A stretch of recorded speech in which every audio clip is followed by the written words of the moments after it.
इस वीडियो में मैं डिस्कस करने वाला हूं magnetic property of transition elements और उनके आयंस का।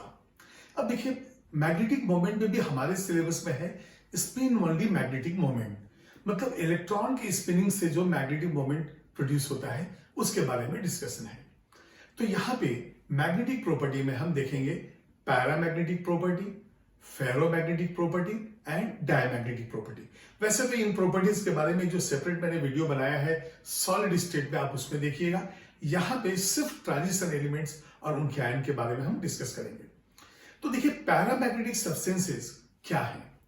जब किसी सब्सटेंस को आप पैरामैग्नेटिक सब्सटेंस को डिफाइन करने के लिए जब किसी सब्सटेंस को आप weak and strong magnetic field में आप रखते हो और ये यदि स्ट्रॉन्ग मैग्नेटिक फील्ड की ओर मूव करना शुरू होता है तो हम कहते हैं ये स्ट्रॉन्ग मैग्नेटिक फील्ड से अट्रैक्ट हो रहा है या एक्सटर्नल मैग्नेटिक फील्ड में अट्रैक्ट हो रहा है।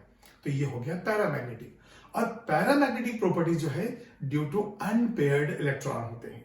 यदि जितने अनपेयर्ड इलेक्ट्रॉन ज्यादा होगा उतना मैग्नेटिक प्रॉपर्टी ज्यादा होगा। अब डायमैग्नेटिक में क्या होता है?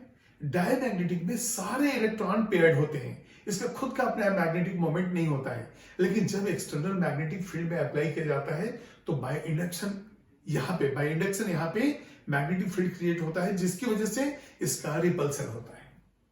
उसी तरह से फेरोमैग्नेटिक सब्सटेंसेस पैरामैग्नेटिक ही हैं, लेकिन उनके मैग्नेटिक डोमेन्स ऐसे अलाइंड है एक डायरेक्शन में कि ये वीकली नहीं स्ट्रांगली अट्रैक्ट होते हैं एक्सटर्नल मैग्नेटिक फील्ड से। और मैग्नेटिक फील्ड जो है थाउजेंड्स लैक्स टाइम्स जो है इंक्रीज हो जाता है। तो ये पैरामैग्नेटिक सब्सटेंसेस में वीक अट्रैक्शन है, फेरोमैग्नेटिक में स्ट्रांग अट्रैक्शन है, डायमैग्नेटिक में रिपल्सन है। और ये जो मैग्नेटिक मोमेंट है उसको हम यूनिट जो है बोर मैग्नेटन में हम मेजर करते हैं। और 1 बोर मैग्नेटन जो है ये वैल्यू 9.273 इंटू 10⁻24 जूल पर टेस्ला है। और यहां पे यदि हम यूनिट चेंज कर दें तो 9.273 इंटू 10⁻21 हो जाता है। तो ये फिर अर्ग पर लॉस हो जाता है। तो ये जो है वैल्यू आपका बोर मैग्नेटन का है। और मैग्नेटिक मोमेंट जो कैलकुलेट होता है वो होता है mu is equal to square root of n+2। ये है बोर मैग्नेटन में कैलकुलेट करने के लिए मैग्नेटिक मोमेंट का फॉर्मूला। अब यहां पे देखिए, ये तो मैग्नेटिक मोमेंट हो गया और n जो है यहां पे ये है नंबर ऑफ अनपेयर्ड इलेक्ट्रॉन्स। जितने नंबर ऑफ अनपेयर्ड इलेक्ट्रॉन्स होंगे उतना ज्यादा पैरामैग्नेटिक प्रॉपर्टी होगा। तो सबसे पहले देखते हैं कि पैरामैग्नेटिक प्रॉपर्टी में आखिर होता क्या है, इसका वेट पे क्या रिलेशन है। देखिए, यदि पैरामैग्नेटिक प्रॉपर्टी की वजह से यदि कोई सब्सटेंस एक्सटर्नल मैग्नेटिक फील्ड में अट्रैक्ट हो रहा है तो उसका वेट बढ़ेगा, और यदि डायमैग्नेटिक सब्सटेंस है तो वो रिपल्सन की वजह से उसका वेट कम हो जाएगा।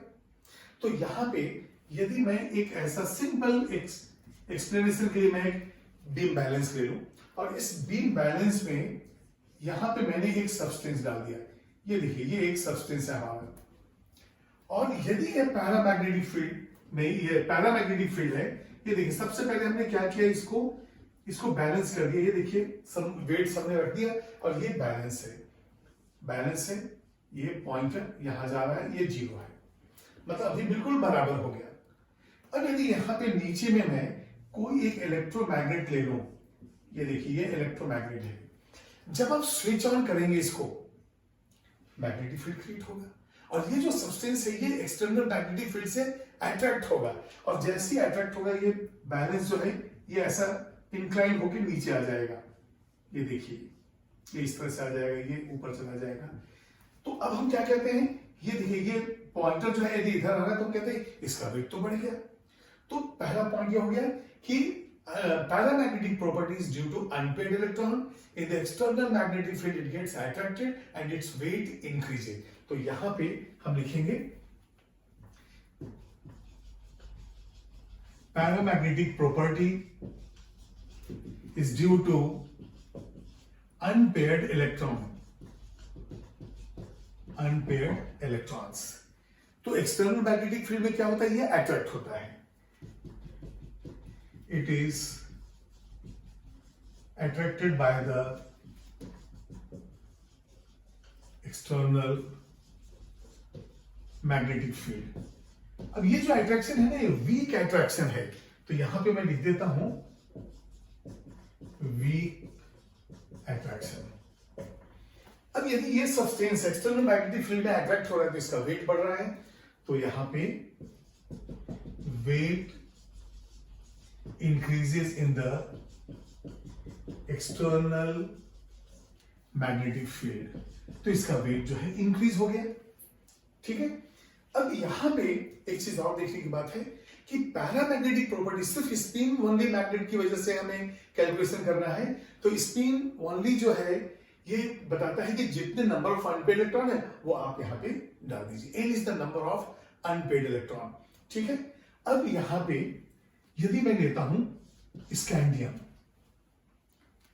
अच्छा एक काम करते हैं, सबसे पहले हम लोग नंबर ऑफ अनपेड इलेक्ट्रॉन से वैल्यूज निकाल लेते हैं, उसके बाद नॉन एलिमेंट्स पे और उस पे जाएंगे।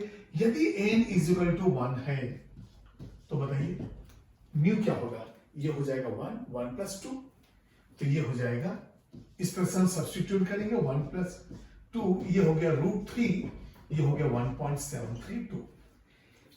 यदि n इज इक्वल टू 2 है तो म्यू इज इक्वल टू कितना हो जाएगा, ये देखिए 2 है, ये 2 प्लस 2, ये हो गया √8, तो ये 2.8 समथिंग ये आ जाता है। इसके बाद n इज इक्वल टू 3, यहां पे म्यू क्या होगा, ये 3 प्लस 2, ये हो गया √15। यदि √16 होता तो 4 बाहर आ जाता स्क्वायर रूट के बाहर, लेकिन ये 15 है तो यहां पे आ जाता है 3.87 ऐसा करके, और ये सारा है बोर मैग्नेटर में। उसी तरह से यदि n इज इक्वल टू 4 है तो यहां पे म्यू हम क्या लिखते हैं, 4 प्लस 2 स्क्वायर रूट ऑफ 24। अब यदि स्क्वायर रूट 25 होता तो वैल्यू 5 आ जाता है, लेकिन ये 24 है तो 4.8 समथिंग, तो ये 4.8 समथिंग आ जाता है ऐसा। फिर n इज इक्वल टू 5 तक लेंगे हम, और क्यों ले रहा हूं अभी आपको बताता हूं मैं।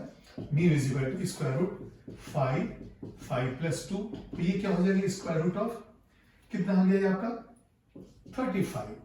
यदि ये 36 होता, स्क्वायर रूट 36, तो आता कितना 6, लेकिन ये कितना स्क्वायर रूट 35, तो 5 पॉइंट समथिंग आ जाएगा।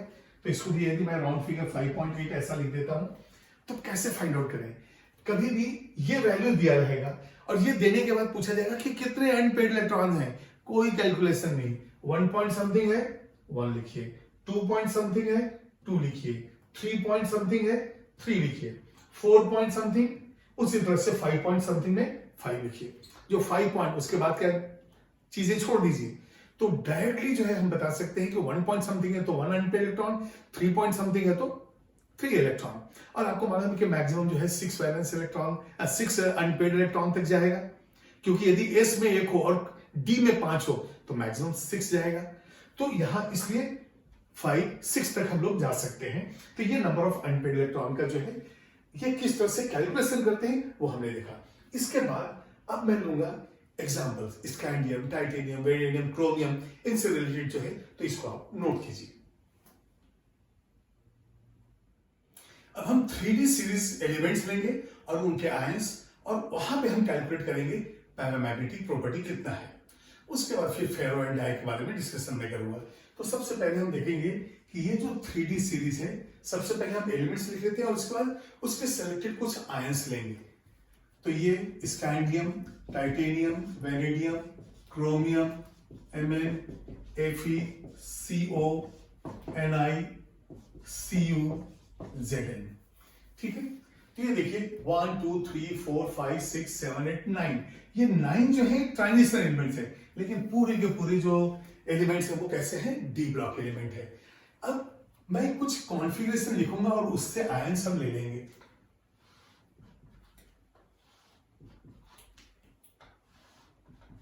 कुछ सेलेक्ट कर लेते हैं जिसका हम डिस्कशन करेंगे। और ये जिंक, यहां पे एक चीज और है, मैं लूंगा कैडमियम और मर्क्यूरी। इस मर्क्यूरी के बारे में बहुत अच्छा एक पॉइंट है, वो भी डिस्कस करना मैं चाहता हूं। यहां पे देखिए स्कैंडियम का ये है 4s2 3d1, ये है 4s1 3d5, और Mn हो गया 4s2 3d5। अब आयरन में 3d6 है, कोबाल्ट 3d7 है, तो ये हो जाएगा 4s2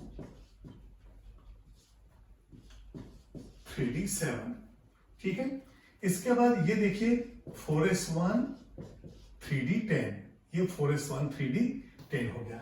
और यहां पे ये होता है ns2n माइनस 2d10, तो ये मैंने लिख दिया सेकेंड बी ग्रुप का ये general electronic configuration ns2n minus 1, ये n माइनस 1d10 है।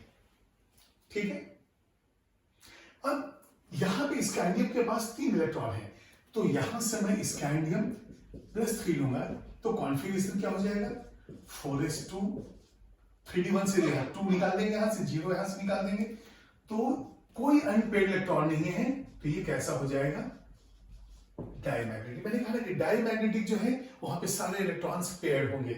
इसी तरह से यदि मैं लेता हूं स्कैंडियम +2 चार्ज, +2 चार्ज का मतलब पहले इलेक्ट्रॉन कहां से निकलेगा, S से निकलेगा, तो कॉन्फ़िगरेशन क्या हो जाएगा 4s0 3d1। अब 3d1 का मतलब हो गया नंबर ऑफ अनपेयर्ड इलेक्ट्रॉन हमारे पास 1 है, तो यहां से म्यू इज इक्वल टू, ये जो हमारा फॉर्मूला है mu is equal to square root of n+2, ये देखिए मैग्नेटिक प्रॉपर्टी का ये फॉर्मूला है जिसका यूनिट बोर मैग्नेटन है। तो म्यू इज इक्वल टू क्या हो जाएगा square root of 1 + 2 square root 3 1.732 Bohr magneton. ठीक है, इसी तरह से अब यहां पे मैं क्रोमियम कर लेता हूं। देखिए क्रोमियम, यदि खुद क्रोमियम लेंगे तो 6 अनपेयर्ड इलेक्ट्रॉन है, तो क्रोमियम का +3 भी लेंगे +6 भी लेंगे, और जब सारे इलेक्ट्रॉन निकल जाएंगे तो डायमैग्नेटिक हो जाएगा।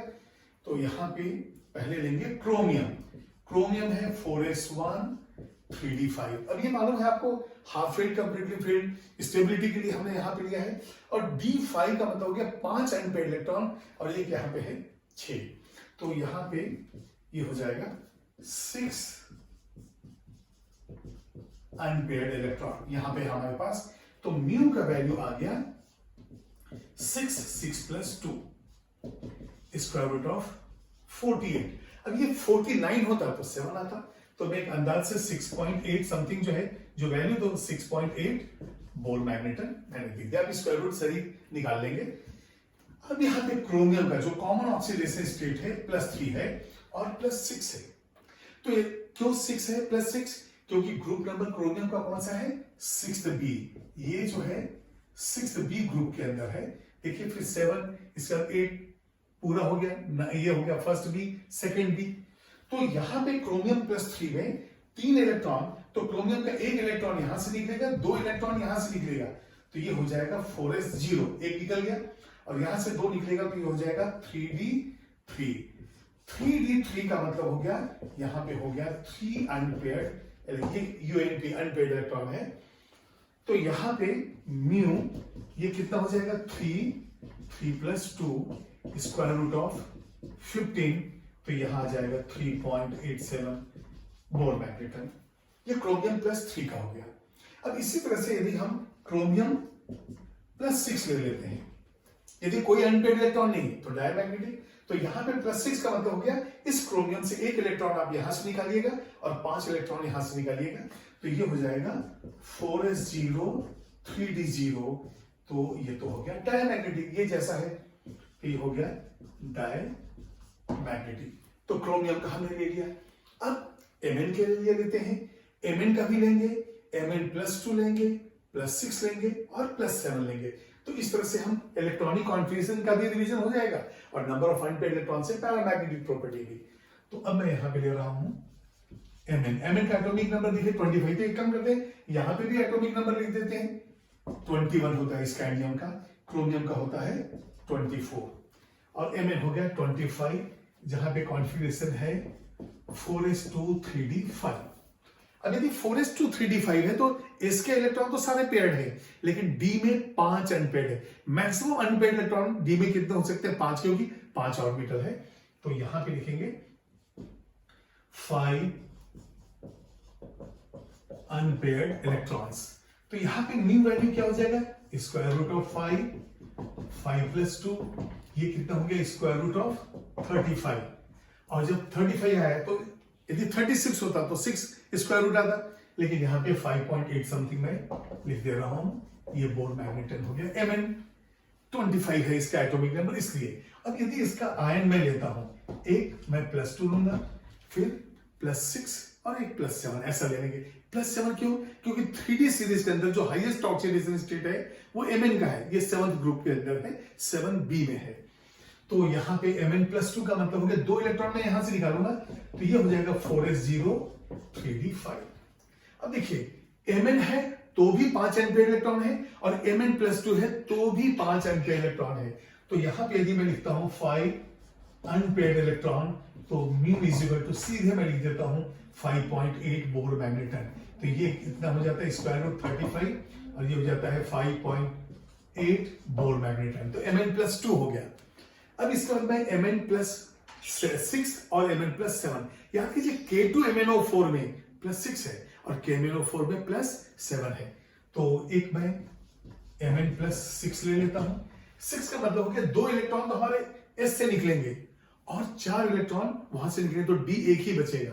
तो ये हो जाएगा 4s0 3d, 4 वहां से निकलेंगे तो 3d1। तो म्यू वैल्यू कितना आ जाएगा square root of 1 + 2 square root 3, ये हो गया 1.732 Bohr magneton.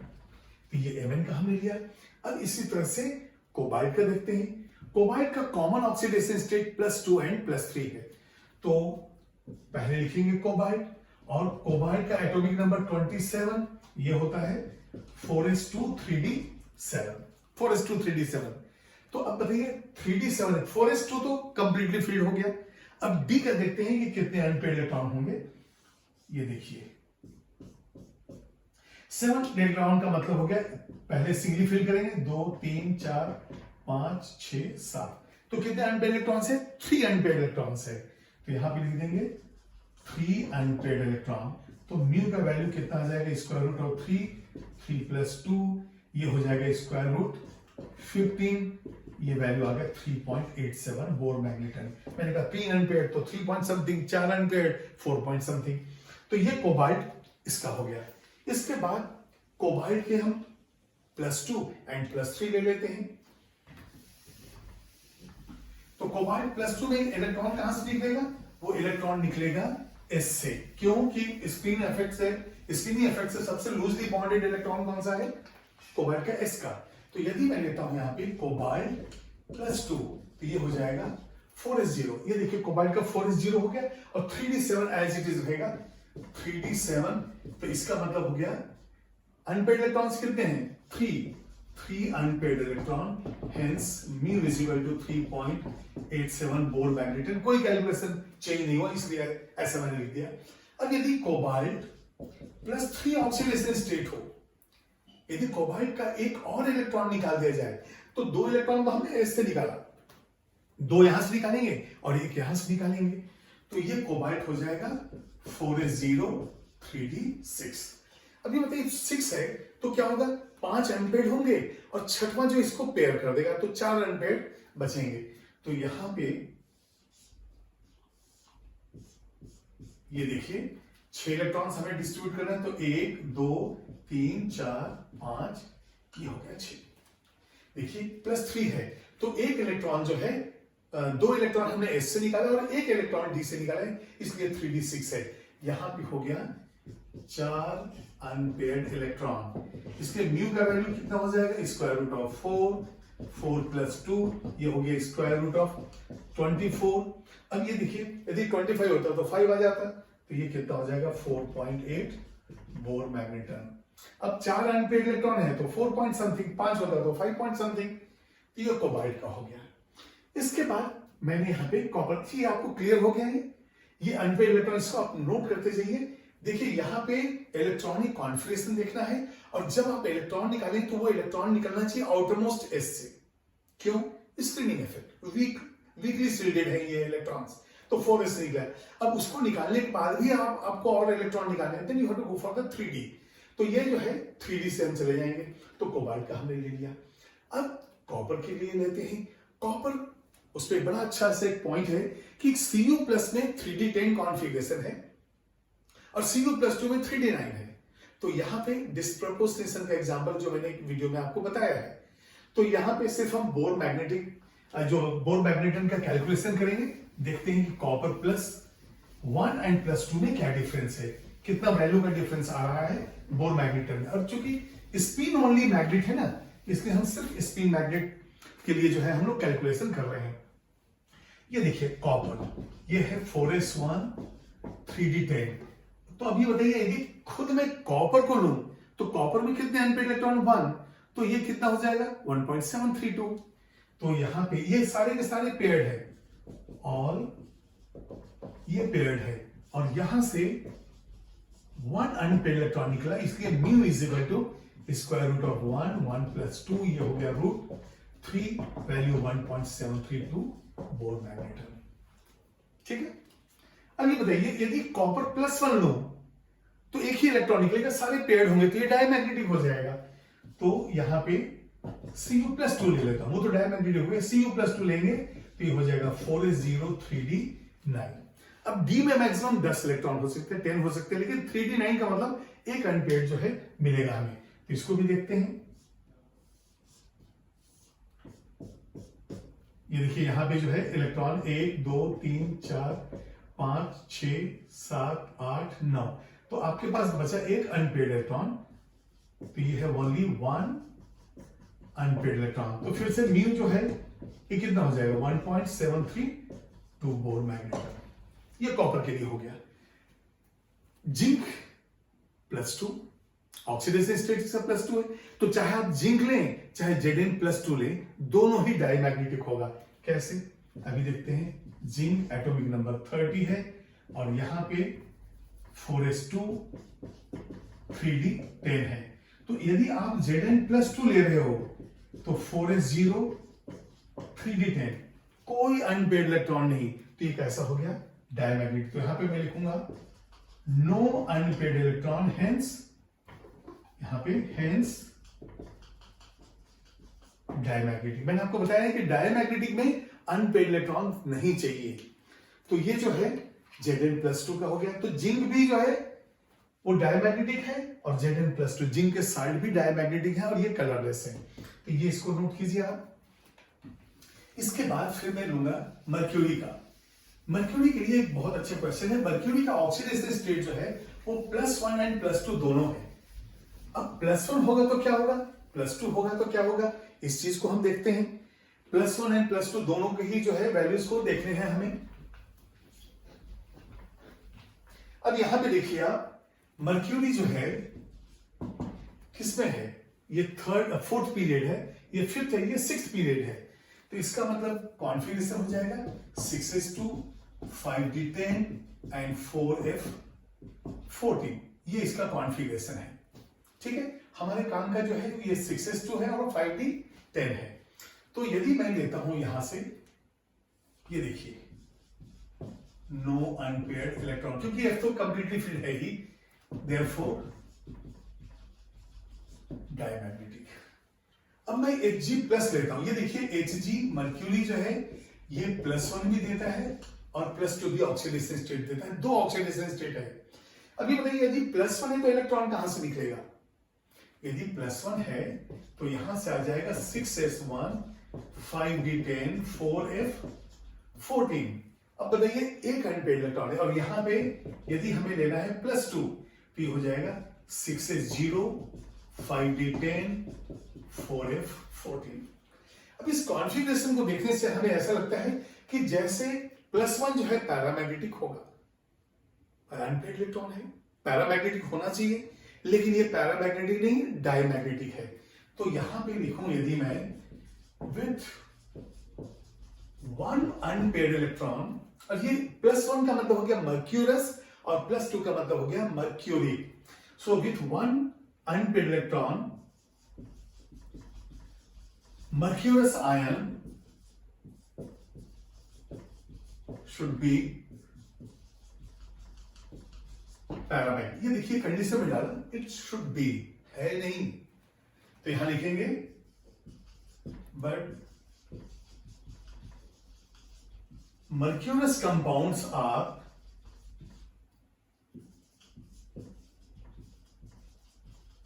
Diamagnetic in nature. अब सवाल ये उठता है कि डायमैग्नेटिक का मतलब कोई भी अनपेड इलेक्ट्रॉन नहीं होना चाहिए, सारे के सारे पेड होने चाहिए, यहां तो अनपेड है। तो यही कारण है कि जो मर्क्यूरस आयन है वो डायमर फॉर्म में है, और जब डायमर फॉर्म में है तो यहां पे हम लिखेंगे, ये देखिए आप, मर्क्यूरस आयन जो है वो Hg2 ये देखिए आप, यहां जो ये डायमर फॉर्म में है। यदि दो मर्क्यूरस Hg+ यदि मिल जाए तो टोटल कितना हो जाएगा, Hg2, और चार्ज हो जाएगा +2। लेकिन जो एक अनपेड इलेक्ट्रॉन एक मर्क्यूरी का है, दूसरा भी जो है अनपेड इलेक्ट्रॉन, वो दोनों मिलकर पेयर्ड हो जाएंगे और ये हो जाएगा डायमैग्नेटिक। तो ये देखिए मर्क्यूरस भी डायमैग्नेटिक है एंड मर्क्यूरिक भी डायमैग्नेटिक है। तो यहां पे हमें वही ध्यान रखना है कि जो भी यहां पे आयंस का जो है कैलकुलेशन वो नंबर ऑफ अनपेड इलेक्ट्रॉन से है। मर्क्यूरी के केस में थोड़ा सा हटके है, क्योंकि मर्क्यूरी के केस में हम क्या देख रहे हैं कि जो अनपेड इलेक्ट्रॉन था वो पेयर्ड हो गया, और अनपेड इलेक्ट्रॉन पेयर्ड होने की वजह से वो भी डायमैग्नेटिक हो गया। तो यहां पे Hg, यहां पे भी लिखूंगा मैं मर्क्यूरस आयन, ये हो जाएगा Hg2, यहां पे लिखूंगा मैं mercuric ion, higher oxidation state ऐसा Hg2+, और यहां लिखेंगे बोथ आर डायमैग्नेटिक। तो अब ये दो कंपाउंड लिख लेते हैं इनके। एक जो है AgCl2 है, इसको कहते हैं मर्क्यूरस क्लोराइड, और एक बहुत ही कॉमन नेम है जो एग्जाम में पूछा जाता है। इस मर्क्यूरस क्लोराइड को हम क्या कहते हैं? ये जो है ये कैलोमल है, इसका नाम कैलोमल है। इसी तरह से इसका जो दूसरा क्लोराइड है HgCl2। अब HgCl2 जो है, ये देखिए यहां पे +1 ऑक्सीडेशन स्टेट है, यहां पे +2 है, तो ये हो गया मर्क्यूरिक क्लोराइड। अब इस मर्क्यूरिक क्लोराइड को हम कहते हैं कोरोसिव सब्लिमेट, तो ये कहलाता है कोरोसिव सब्लिमेट। तो ये जो है मर्क्यूरस एंड मर्क्यूरिक आयन के ऊपर हो गया। तो आपने देखा कि जब हम इलेक्ट्रॉनिक कॉन्फिगरेशन लिख रहे हैं, अनपेड इलेक्ट्रॉन यदि है तो वो पैरामैग्नेटिक है, और यदि सारे इलेक्ट्रॉन पेयर्ड हो गए हैं तो वो डायमैग्नेटिक है। अब फेरोमैग्नेटिक में क्या होता है, वहां जो मैग्नेटिक डोमेन्स हैं वो सारे अलाइनमेंट एक तरफ हो जाते हैं, तो वो स्ट्रांगली अट्रैक्ट होता है। तो मैग्नेटिक प्रॉपर्टी के लिए आप मेरे सॉलिड स्टेट के अंदर जो मैग्नेटिक प्रॉपर्टी का वीडियो है वो जरूर आप देखिए। यहां पे सिर्फ हम लोगों ने ट्रांजिशन एलिमेंट्स लिए हैं और उसके कुछ आयंस लिए हैं। अब ये आयंस के अंदर अनपेड इलेक्ट्रॉन कितने हैं वो लेकर हमने स्पिन ओनली मैग्नेटिक मोमेंट को कैलकुलेट किया है। आई होप ये चीज आपको समझ में आ गया होगा। अब इसके बाद कुछ क्वेश्चंस देखते हैं। ये कुछ क्वेश्चन जो है जो मैग्नेटिक प्रॉपर्टी से रिलेटेड हैं। पहले आप वीडियो को पॉज करके इनको डाउनलोड कर लीजिए, इनको नोट कीजिए, और इसके बाद इसके आंसर्स भी आप रेडी रखिए। कुछ हो सकता है नया पॉइंट हो, जैसे एक नया पॉइंट मुझे दिख रहा है वो मैं आपको एक्सप्लेन करता हूं। तो आई होप आपने नोट कर लिया है। पहला क्वेश्चन है, paramagnetism is not exhibited by. आपको मालूम है कि पैरामैग्नेटिक के लिए अनपेड इलेक्ट्रॉन होना जरूरी है, और ये तीन कंपाउंड जो है कॉपर के हैं, और तीन कंपाउंड जो कॉपर के हैं उसके अंदर जो ऑक्सीडेशन स्टेट +1 है उसके अंदर कोई अनपेड इलेक्ट्रॉन नहीं है। तो यदि मैं लिखता हूं Cu+, और ये होता है 4s0 3d10, ये देखिए 4s0 3d10, ये हो गया डायमैग्नेटिक। तो ये पैरामैग्नेटिक नहीं है, और ये कॉपर +1 आयोडीन -1, आपका आंसर है सी। अब इसी तरह से देखिए the ratio of the magnetic moment of Fe+3 and cobalt +3। अब हमारे पास Fe+3, ये बताइए Fe+3 क्या होगा? आयरन जो है वो होता है 4s2 3d5, अब यह 3d6, तो Fe+3 का मतलब हो गया 4s0 3d5। 5 अनपेड इलेक्ट्रॉन है, तो 5 अनपेड इलेक्ट्रॉन है, अनपेड इलेक्ट्रॉन तो यहां पे म्यू इज इक्वल टू हो गया स्क्वायर रूट ऑफ 35। इसके बाद दूसरा है कोबाल्ट प्लस 2। कोबाल्ट होता है 4s2 3d7, तो कोबाल्ट प्लस 2 का मतलब हो गया 4s0 और 3d7। 3d7 का मतलब हो गया 5 अनपेड और 2 हो गए पेड, तो 3 अनपेड इलेक्ट्रॉन्स हैं। तो ये जो है स्क्वायर रूट म्यू कितना हो जाएगा, स्क्वायर रूट ऑफ 15। तो ये आपका 35:15, ये आपका आंसर। ये कैलकुलेशन मैंने इसी वीडियो में आपको बताया है कैसे करना है। फिर है for a paramagnetic substance the field strength of the substance B is. अब जो सब्सटेंस है उसका मैग्नेटिक स्ट्रेंथ ज्यादा होना चाहिए जो अप्लाइड फील्ड से। तो अप्लाइड फील्ड का इतना है H और पैरामैग्नेटिक सब्सटेंस का मैग्नेटिक फील्ड है P, तो पैरामैग्नेटिक होने के लिए इसका वैल्यू ज्यादा चाहिए, तो B is greater than H। ये आपका वैल्यू आ गया। अब आप देखिए fourth one, which of the following pairs of transistor metal ions have the same calculated value as the magnetic moment. अब हमें क्या करना पड़ेगा, यहां पे हम लेंगे ऑक्सीडेशन स्टेट। यहां पे ये देखिए टाइटेनियम, टाइटेनियम जो है वो होता है 4s2 3d2, इसका नियम के बाद टाइटेनियम। और यदि हमने Ti+2 लिया, अब इसी को मैं Ti+2 बना देता हूं, तो ये हो जाएगा 4s0 3d2। तो कितने अनपेड इलेक्ट्रॉन्स हो गए, ये 2 अनपेड इलेक्ट्रॉन हो गए, ये टाइटेनियम है। इसके बाद Fe+2 का देखते हैं। Fe+2 कितना होगा, 4s0 3d6, और 3d6 का मतलब हो गया 4 अनपेड इलेक्ट्रॉन। उसी तरह से क्रोमियम देखते हैं, क्रोमियम+2, क्रोमियम कितना होता है 4s1 3d5, तो ये हो जाएगा 4s0 3d4, 4s0 4s1 3d5, तो 1 तो निकल गया इससे, और एक इलेक्ट्रॉन d से, तो 4s0 3d4। यहां पे भी 4 अनपेड इलेक्ट्रॉन है। बचा कौन सा, कोबाल्ट+2, तो कहीं हमने कैलकुलेट किया है कोबाल्ट+2। अच्छा ठीक है, अभी देख लेते हैं। तो कोबाल्ट होता है 4s2 3d7, तो ये हो जाएगा 4s0 3d7, ये हो गया 3 अनपेयर्ड इलेक्ट्रॉन। अब हम देखेंगे टाइटेनियम, अच्छा वेनेडियम भी दिया हुआ है, तो वेनेडियम भी देख लेते हैं। वेनेडियम+2 है, टाइटेनियम के बाद वेनेडियम आता है, तो ये हो जाएगा 4s0, और देखिए टाइटेनियम के बाद वेनेडियम, तो ये हो गया 3 unpaired electron. Scandium, titanium, vanadium, d1 d2 d3, तो यहां पे 3 अनपेयर्ड इलेक्ट्रॉन्स हो गया। तो यहां पे Ti+2 भी कितने हैं, 2, इसमें कितने हैं अनपेयर्ड इलेक्ट्रॉन्स, तो इसमें हो गया 2, इसमें हो गया 3, तो ये बराबर नहीं है। Fe+2 में 4, और कॉपर+2 में कितना है, तो कॉपर+2 जब आप लेंगे तो 1 अनपेयर्ड इलेक्ट्रॉन होगा, तो ये भी बिल्कुल बराबर नहीं है। तो यहां पे Fe+2 ये हो गया 4 अनपेयर्ड इलेक्ट्रॉन, ये जो है आपका कॉपर+2 ये एक अनपेयर्ड इलेक्ट्रॉन। अब देखते हैं Cr+2, Cr+2 4, Fe+2 भी 4, इसका मतलब हमारा आंसर हो गया C।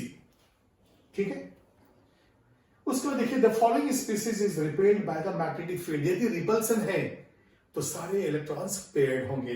अब मर्क्यूरी आ गया, हम लोगों ने देखा है कि मर्क्यूरस हो चाहे मर्क्यूरी हो, दोनों ही जो है डायमैग्नेटिक है।